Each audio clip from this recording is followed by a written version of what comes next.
that big things come in small packages. Well, I understand the sentiment of not judging based on outward appearance, quality versus quantity, all that stuff. When it comes to Rick and Ashley, I outwardly reject this notion. Anyone who has ever laid eyes on Ashley and Rick can attest to big things come in very big packages. Their other most obvious thing that anyone notices about them is their overflowing, genuine love that they have for each other.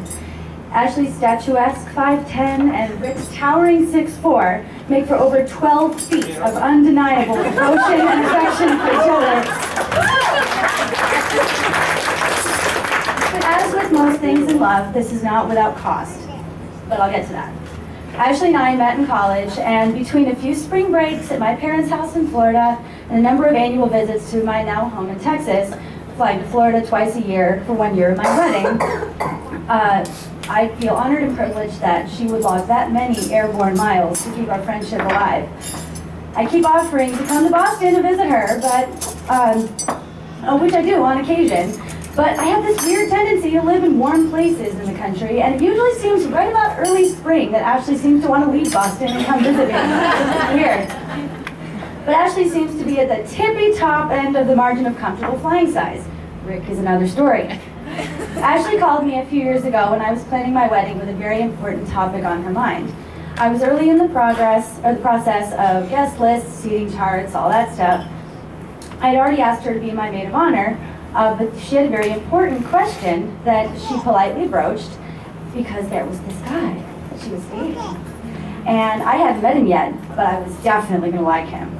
She started telling me all their stories, starting with a Halloween pub crawl about how much she really thinks that he was, in a way, kind of perfect.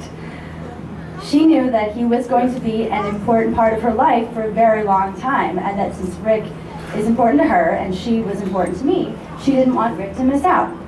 She knew early that this was the real thing and that she wanted him to be there for all her important moments. But this meant Ashley bringing her beloved giraffe on a plane. So back to that cost. There was a story that some of you may have heard about Ashley and Rick flying to Florida that year. Apparently, Rick sat down in his seat, only to find that the distance between his seat, and the seat in front of him, was shorter than his femur. This was not going to be a good flight, so they called over the flight attendant to see if there was any other seat available. They did have an exit row open, but only one. Rick gave Ashley that sweet look that only he can give and get away with, which is, sucks for you, but you love me, and that's why you're going to let me ditch you. Later in this flight, from his exit row, he told the flight attendant, I think I'm in trouble. And it turns out that the cost of true love is one bag of M&Ms from a snack cart.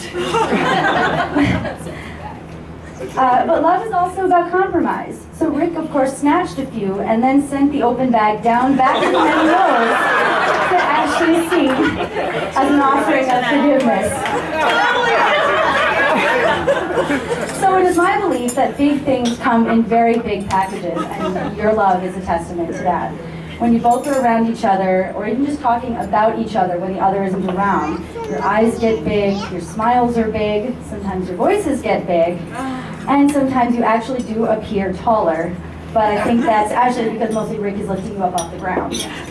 You both are truly meant for each other, and I'm so glad that I got to be here to participate in your big day. Ashley, you're my person, and Rick, you're my person's person. And I'm so glad that you found each other. I love you both, and I couldn't be happier for you.